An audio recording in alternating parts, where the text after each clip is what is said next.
ಎಲ್ರಿಗೂ ನಮಸ್ಕಾರ. ನೀವು ನೋಡ್ತಾ ಇದ್ದೀರಾ ಟಿವಿ ವಿಕ್ರಮ. ನಾನು ಮುಮ್ತಾಜ್ ಅಬ್ದುಲ್ ನೆಲ್ಲೆಡ್ಕ. ನೀವಿನ್ನು ಟಿವಿ ವಿಕ್ರಮವನ್ನು ಸಬ್ಸ್ಕ್ರೈಬ್ ಮಾಡದೇ ಇದ್ದರೆ ದಯವಿಟ್ಟು ಈ ಕೂಡಲೇ ಟಿವಿ ವಿಕ್ರಮವನ್ನು ಸಬ್ಸ್ಕ್ರೈಬ್ ಮಾಡಿ, ಹಾಗೆ ನಮ್ಮೆಲ್ಲ ವಿಡಿಯೋಸ್ಗಳನ್ನು ಲೈಕ್ ಮಾಡಿ, ಕಮೆಂಟ್ ಮಾಡಿ, ಹಾಗೆ ಶೇರ್ ಮಾಡಿ. ವೀಕ್ಷಕರೇ, ಸಂಸತ್ನ ಚಳಿಗಾಲದ ಅಧಿವೇಶನ ಪ್ರಾರಂಭ ಆಗ್ತಾ ಇದ್ದ ಹಾಗೇನೆ ಕಾಂಗ್ರೆಸ್ನ ಗದ್ದಲದಿಂದ ಒಂದು ದಿನ ಪೋಸ್ಟ್ಪೋನ್ ಕೂಡ ಆಗಿದೆ. ಅಧಿವೇಶನವನ್ನ ಹಾಳು ಮಾಡೋದಕ್ಕೆ ಈ ಬಾರಿ ಕಾಂಗ್ರೆಸ್ ತಂದಿರುವಂತಹ ಅಸ್ತ್ರ ಯಾವ್ದು ಹಾಗಾದ್ರೆ? ಅದಾನಿ ಲಂಚ ಪ್ರಕರಣ. ಅದಾನಿ ಲಂಚ ಪ್ರಕರಣಕ್ಕೂ ಮೋದಿಜಿ ಸರ್ಕಾರಕ್ಕೂ ಏನ್ ಸಂಬಂಧ? ಅದಾನಿ ಯಾವುದೋ ಲಂಚ ಪ್ರಕರಣದಲ್ಲಿ ಸಿಕ್ಕಾಕೊಂಡ್ರೆ ಅದಾನಿಯನ್ನ ಪ್ರಶ್ನೆ ಮಾಡೋದಕ್ಕೆ ಕಾನೂನಿದೆ, ಅವರನ್ನ ಪ್ರಶ್ನೆ ಮಾಡೋದಕ್ಕೆ ಕೋರ್ಟ್ ಇದೆ, ಪೊಲೀಸ್ ಇಲಾಖೆ ಇದೆ. ಇನ್ನೂ ಮುಂದೆ ಹೋದ್ರೆ ಐಟಿ, ಇಡಿ ಇತ್ಯಾದಿ ಇತ್ಯಾದಿ ಎಲ್ಲನೂ ಇದೆ. ನಾನೊಂದು ಪ್ರಶ್ನೆನ ಕೇಳ್ತೀನಿ. ಭಾರತದ ಎಕಾನಮಿಯ ಭಾಗ ಆಗಿರುವಂತಹ ಒಬ್ಬ ಉದ್ಯಮಿ ವಿರುದ್ಧ ವಿದೇಶಿ ಕೋರ್ಟ್ ಆಪಾದನೆಯನ್ನ ಮಾಡಿದ್ರೆ ಅಥವಾ ವಿದೇಶಿ ಮೀಡಿಯಾ ವರದಿಯನ್ನ ಮಾಡಿದ್ರೆ ನಮ್ಮ ದೇಶ ಯಾರ ಪರ ನಿಲ್ಬೇಕು? ನಮ್ಮ ದೇಶದ ಉದ್ಯಮಿ ಪರ ನಿಲ್ಬೇಕು, ಹೌದಾ ಅಲ್ವೋ? ಆದ್ರೆ ಇಲ್ಲಿ ಅದಾನಿ ವಿರುದ್ಧ ಪ್ರಕರಣ ದಾಖಲಾಗ್ತಾ ಇದ್ದ ಹಾಗೇನೆ ಇಡೀ ಕಾಂಗ್ರೆಸ್ ಅಮೆರಿಕದ ಕೋರ್ಟಿನ ಪರವಾಗಿ ನಿಂತ್ಕೊಂಡು ಅದಾನಿಯ ವಿರುದ್ಧ ಬೈಗುಳದ ಸುರಿಮಳೆಯನ್ನ ಸುರಿಸುತ್ತೆ. ಆದ್ರೆ ಅವರ ಟಾರ್ಗೆಟ್ ಅದಾನಿ ಅಲ್ಲ, ಅವರ ಟಾರ್ಗೆಟ್ ಪ್ರಧಾನಿ ನರೇಂದ್ರ ಮೋದಿಜಿ ಮತ್ತು ಕೇಂದ್ರ ಸರ್ಕಾರ. ಅದಾನಿ ವಿರುದ್ಧ ಅರೆಸ್ಟ್ ವಾರೆಂಟ್ ನೀಡಿರುವಂತದ್ದು ಅಮೆರಿಕದ ಪ್ರಾಸಿಕ್ಯೂಟರ್ಸ್. ಕಾರಣ ಏನು ಅಂತ ಹೇಳಿದ್ರೆ, ಯಾವುದೋ ಗುತ್ತಿಗೆಗಳ ಕಂಡೀಷನ್ಸ್ ಸಡಿಲಿಸೋದಕ್ಕೆ ಅದಾನಿ $250 ಮಿಲಿಯನ್ ಲಂಚವನ್ನ ಕೊಟ್ಟಿದ್ದಾರಂತೆ. ಯಾರಿಗೆ? ಭಾರತದಲ್ಲಿರುವಂತಹ ಅಧಿಕಾರಿಗಳಿಗೆ. ಇಲ್ಲಿ ಅದಾನಿ ಲಂಚವನ್ನ ಕೊಟ್ಟಿದ್ದಾರೆ ಅಂತ ಹೇಳಲಾಗ್ತಾ ಇರುವಂತಹ ರಾಜ್ಯಗಳಲ್ಲಿ ಬಿಜೆಪಿ ಅಧಿಕಾರದಲ್ಲಿಲ್ಲ. ಆದರೂ ಕೂಡ ರಾಹುಲ್ ಗಾಂಧಿ ಮತ್ತು ಮಲ್ಲಿಕಾರ್ಜುನ ಖರ್ಗೆ ಅದಾನಿ ಪ್ರಕರಣದಲ್ಲಿ ಮೋದಿಜಿಯನ್ನ ಟಾರ್ಗೆಟ್ ಮಾಡೋದಕ್ಕೆ ಹೊರಟಿದ್ದಾರೆ. ಹಾಗಾದ್ರೆ ಏನು ಈ ಸಂಚನೆ ಹಿಂದಿರುವಂತಹ ಅಸಲಿ ಮ್ಯಾಟರ್? ಅದಾನಿ ಪ್ರಕರಣದಲ್ಲಿ ಈ ಸರ್ಕಾರವನ್ನ ಬೀಳಿಸಬೇಕು ಅಂತಾನ? ಅದು ಸಾಧ್ಯನೇ ಇಲ್ಲ ಬಿಡಿ. ಹಾಗಾದರೆ ಏನು ಇವರ ಟಾರ್ಗೆಟ್? ಇದು ಇವತ್ತು ಚರ್ಚೆ ಮಾಡಲೇಬೇಕಾಗಿರುವಂತಹ ವಿಚಾರ. ಲೋಕಸಭೆ ಮತ್ತು ರಾಜ್ಯಸಭೆಯಲ್ಲಿ ಅಧಿವೇಶನ ಈಗಾಗಲೇ ಶುರು ಆಗಿದೆ, ಹೌದಲ್ವಾ? ರಾಜ್ಯಸಭೆಯಲ್ಲಿ ಕಲಾಪ ಶುರು ಆಗ್ತಾ ಇದ್ದ ಹಾಗೇನೆ ವಿಪಕ್ಷ ನಾಯಕ ಮಲ್ಲಿಕಾರ್ಜುನ ಖರ್ಗೆ ಅವರು ಎತ್ತಿದ್ದು ಯಾವ ಪ್ರಕರಣವನ್ನ ಗೊತ್ತಾ?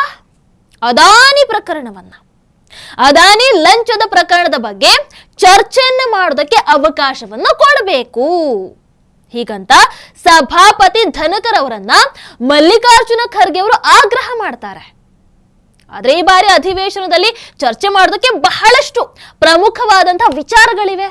ಕಳೆದ ಬಾರಿಯ ಮೊದಲ ಅಧಿವೇಶನದಲ್ಲಿ ಸಾಕಷ್ಟು ಸಮಯ ಆಲ್ರೆಡಿ ವ್ಯರ್ಥ ಆಗಿದೆ. ಹೀಗಾಗಿ ಅದಾನಿ ಬಗ್ಗೆ ಚರ್ಚೆಗೆ ಅವಕಾಶವನ್ನ ಕೊಡಲ್ಲ ಹೀಗಂತ ಸಭಾಪತಿ ಧನಕರ್ ಅವರು ಹೇಳ್ತಾರೆ. ಮಲ್ಲಿಕಾರ್ಜುನ ಖರ್ಗೆ ಅವರಿಗೆ ಅಷ್ಟೇ ಸಾಕಿತ್ತು ನೋಡಿ, ಇಡೀ ರಾಜ್ಯಸಭೆಯನ್ನ ಗದ್ದಲದ ಗೂಡಾಗಿ ಮಾಡಿಬಿಡ್ತಾರೆ. ಇಡೀ ದಿನವನ್ನ ವ್ಯರ್ಥ ಆಗೋ ಹಾಗೆ ಮಾಡಿ ಸದನವನ್ನ ಮುಂದೂಡುವಂತ ಪರಿಸ್ಥಿತಿಗೆ ತಂದಿಡ್ತಾರೆ. ಯಾರು? ಮಲ್ಲಿಕಾರ್ಜುನ ಖರ್ಗೆ ಅವರು. ಜಯರಾಮ್ ರಮೇಶ್, ಕೆ.ಸಿ. ವೇಣುಗೋಪಾಲ್ ಎಲ್ಲರೂ ಕೂಡ ಅದಾನಿ ಪ್ರಕರಣವನ್ನೇ ಸರಕಾಗಿ ಇಟ್ಕೊಂಡು ಗಬ್ಬೆಬ್ಬಿಸಿ ಬಿಡ್ತಾರೆ.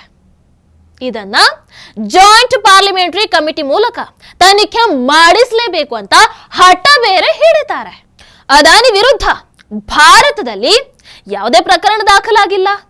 ಹಾಗಿದ ಮೇಲೆ ಎಲ್ಲೋ ವಿದೇಶದಲ್ಲಿ ಮಾಡಿರುವಂತಹ ಆ ಆರೋಪಕ್ಕೆ ಅಥವಾ ಆ ಕೇಸಿಗೆ ಇಲ್ಲಿ ತನಿಖೆಯನ್ನ ಮಾಡಿಸಬೇಕು ಅಂತ ಕೇಳೋದು ಮೂರ್ಖತನ ಅಲ್ಲವಾ? ಅಲ್ಲ, ಇದು ಕಾಂಗ್ರೆಸ್ಸಿಗೂ ಗೊತ್ತು, ಇವನ್ ರಾಹುಲ್ ಗಾಂಧಿಗೂ ಗೊತ್ತು, ಮಲ್ಲಿಕಾರ್ಜುನ ಖರ್ಗೆಗೂ ಗೊತ್ತು. ಆದರೂ ಗದ್ದಲವನ್ನ ಮಾಡ್ತಾ ಇರುವಂತದಕ್ಕೆ ಕಾರಣ ಏನು ಗೊತ್ತಾ? ಕಾರಣ ವೆರಿ ಸಿಂಪಲ್. ಈ ಬಾರಿ ಅಧಿವೇಶನದಲ್ಲಿ ಯಾವುದೇ ಮಸೂದೆಗಳು ಕೂಡ ಅಂಗೀಕಾರ ಆಗಬಾರದು, ಯಾವುದೇ ಮಸೂದೆ ಕೂಡ ಮಂಡನೆ ಆಗಬಾರದು. ಇದು ಕಾಂಗ್ರೆಸ್ನ ಹಿಡನ್ ಅಜೆಂಡಾ. ಅದರಲ್ಲೂ ಮುಖ್ಯವಾಗಿ ವಕ್ಫ್ ತಿದ್ದುಪಡಿ ಮಸೂದೆ, ಅದೇ ರೀತಿ ಮುಸಲ್ಮಾನ ವಕ್ಫ್ ರದ್ದತಿ ಮಸೂದೆ, ಇವೆರಡು ಕೂಡ ಪಾಸ್ ಆಗಲೇಬಾರ್ದನ್ನುವಂಥದ್ದು ಈ ಕಾಂಗ್ರೆಸ್ನವರ ಪ್ರಮುಖ ಉದ್ದೇಶ. ಇದಕ್ಕೋಸ್ಕರನೇ ಈಗ ಸರಿಯಾಗಿ ಅಧಿವೇಶನ ಶುರು ಆಗೋ ಹೊತ್ತಿಗೆ ಅದಾನಿ ಪ್ರಕರಣವನ್ನ ರಾಹುಲ್ ಗಾಂಧಿ ತಂದಿರುವಂಥದ್ದು. ಹಾಗೆ ಅದಾನಿ ಪ್ರಕರಣ ಅಮೆರಿಕದಿಂದ ತಾನಾಗೇ ಉದ್ಭವ ಆಗಿರುವಂಥದ್ದು ಅಂತ ಅಂದುಕೊಂಡ್ರೆ ನಮಗಿಂತ ದಡ್ರು ಇನ್ನೊಬ್ರಿಲ್ಲ ಅಂತಾನೆ ಹೇಳಬೇಕಾಗತ್ತೆ. ಇದು ಪ್ಲಾಂಟೆಡ್ ಪ್ರಕರಣ, ಟೂಲ್ ಕಿಟ್ನ ಒಂದು ಅಸ್ತ್ರ, ಹೊಸ ಅಸ್ತ್ರ.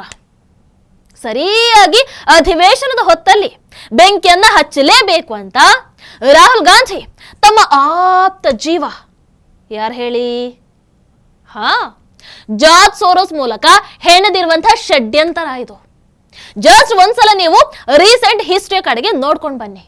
ಪ್ರತಿ ಬಾರಿ ಅಧಿವೇಶನ ಪ್ರಾರಂಭ ಆಗೋ ಹೊತ್ತಿಗೆ ರಾಹುಲ್ ಗಾಂಧಿ ಇಂತಹ ಒಂದು ಪ್ರಕರಣವನ್ನು ಸೃಷ್ಟಿ ಮಾಡಿಬಿಡ್ತಾರೆ. ಇಲ್ಲಿ ವಿಶೇಷ ಏನು ಅಂತ ಹೇಳಿದ್ರೆ ಅವೆಲ್ಲವೂ ಕೂಡ ರಾಹುಲ್ ಗಾಂಧಿ ತರಾನೇ ವಿದೇಶಕ್ಕೆ ಹುಟ್ಟಿರುವಂತಹ ಪ್ರಕರಣಗಳಾಗಿರುತ್ತವೆ. 140 ಕೋಟಿ ಜನರ ಆಶೋತ್ತರಗಳಿಗೆ ಸ್ಪಂದಿಸೋ ಸಲುವಾಗಿ, ಜನರ ಪರವಾಗಿ ನಿರ್ಣಯಗಳನ್ನ ತಗೊಳ್ಳೋ ಸಲುವಾಗಿ ಅಲ್ಲಿ ನಡಿಬೇಕಾಗಿರುವಂತಹ ಅಧಿವೇಶನವನ್ನ ಇಂತಹ ಗಲಾಟೆಗಳ ಮೂಲಕ ಈ ರಾಹುಲ್ ಗಾಂಧಿ ಹಾಳು ಮಾಡಿಬಿಡ್ತಾರೆ. ಇದು ವೆಲ್ ಪ್ಲಾನ್ಡ್ ಕಾನ್ಸ್ಪಿರಸಿ, ಅಂದ್ರೆ ವ್ಯವಸ್ಥಿತ ಷಡ್ಯಂತರ. ಇದಕ್ಕೆ ನಿಮ್ಮ ಎದುರು ನಾನು ಸಾಕ್ಷಿಯನ್ನು ಕೂಡ ಇಡ್ತೀನಿ. 2018 ಇದೇ ರೀತಿ ಅಧಿವೇಶನ ಶುರು ಆಗೋ ಹೊತ್ತಿಗೆ ರಾಹುಲ್ ಗಾಂಧಿ ರಫೇಲ್ ಪ್ರಕರಣವನ್ನ ತರ್ತಾರೆ. ಯುದ್ಧ ವಿಮಾನಗಳ ಖರೀದಿಯಲ್ಲಿ ಮೋದಿಜಿ ಅಕ್ರಮವನ್ನ ಮಾಡಿದ್ದಾರೆ, ಕೇಂದ್ರ ಸರ್ಕಾರ ಭಾರಿ ಭ್ರಷ್ಟಾಚಾರವನ್ನ ಮಾಡಿದೆ, ಹೀಗಂತ ಆರೋಪವನ್ನ ಮಾಡ್ಕೊಂಡು ಬರ್ತಾರೆ.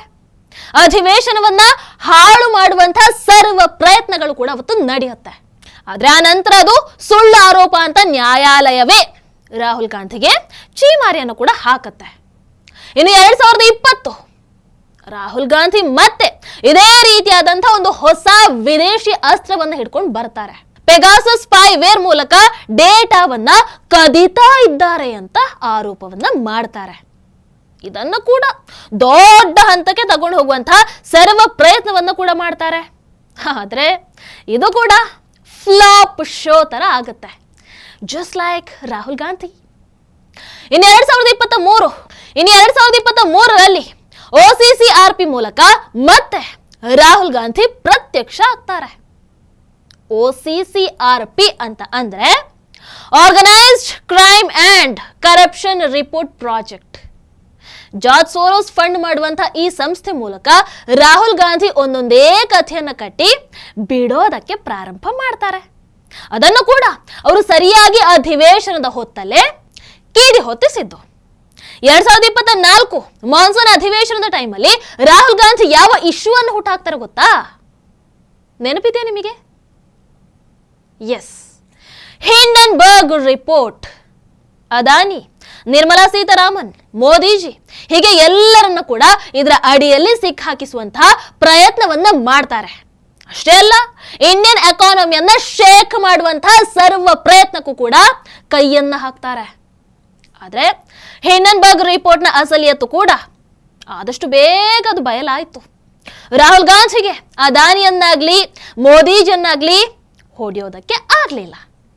ಈಗ ಮತ್ತೆ ರಾಹುಲ್ ಗಾಂಧಿ ಟ್ರೈ ಮಾಡ್ತಾ ಇರುವಂತದ್ದು ಅದೇ ರೀತಿಯಾದಂತಹ ಒಂದು ಟೂಲ್ ಕಿಟ್ ಅಸ್ತ್ರವನ್ನ, ಅದಾನಿ ವಿರುದ್ಧ ಲಂಚ ಪ್ರಕರಣವನ್ನ ಸೃಷ್ಟಿ ಮಾಡೋದು ಅಂಡ್ ಅಮೆರಿಕದ ಮೂಲಕ ಅರೆಸ್ಟ್ ವಾರೆಂಟ್ ಅನ್ನ ಕೊಡಿಸಿ ಅದನ್ನ ಮೋದಿಜಿ ತಲೆಗೆ ಕಟ್ಟೋದಕ್ಕೆ ಇವರೀಗ ಟ್ರೈ ಮಾಡ್ತಾ ಇರುವಂತದ್ದು.